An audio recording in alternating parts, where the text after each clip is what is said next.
Тулардын үлгэр ухаанд туулай. Эрт үрдийн цагт унах хээр унтаж байгаад эхээсээ төөрч ижил сүргээсээ хоцорчээ. Унах ганцаараа ижил олон сүрэг ээжигээ хайж яваад нэгэн уудтай зүйлтэй таарчээ.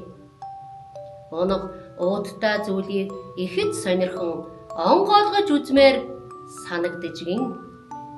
Уутны амийг тайлтал дотроосон өлөн хөх чон араа шүдээ ярзаалган үсрэн гарч ирээд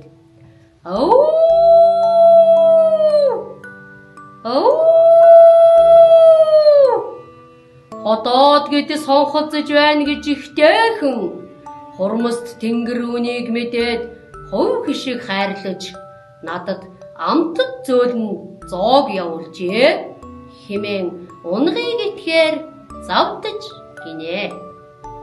Унаг маш их айн сандарч юу ч мэдэхгүй бүлтэлцэн ийш тийш харан туслаарай гэж тусламж хүсгэд бутан дундаас бор туулай дэгдэн гараад ирэв гинэ. Туулай та хоёр ч одоо юу болов вэ? Би чоныг уутнаас гаргасан юм аа. Тэгэхэд чон намайг идэнгээд байх юм. Туулай чонгой та энэ өчүүхэн жижиг уутанд багтжсэн гэж юу? Би итгэхгүй байна. Хэрвээ та энэ уутанд багтвал намайг бас унахтай хамт идвэл яасан юм бэ гэжгэн чон уутанд багтхан дамжиггүй тул харин туулайг нэмээд зооглох боллоо хэмээн бодоод уут руу орохоор болжээ. Чоныг уут руу өөхлөн ортол туулай тэр хэлээгүй юу?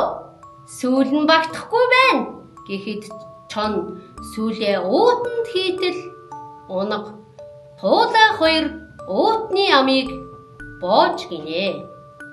Татаарай 1 2 3 чү хоёулаа чоныг уутанд хийж амийг боож чадлаа шүү хэмээн ихэд баярлаж гин. Унаг ухаанд туулайн ачаар чонд идүүлэх аюулаас аврагдаж ээжигээ олохоор давхиж гинэ. Унсан үедээ хүчтэй бай, айсан үедээ зоригтой бай, ялсан үедээ даруй бай гэсэн сургаал үгээр энэ хүү үлгэрээ төгсгий.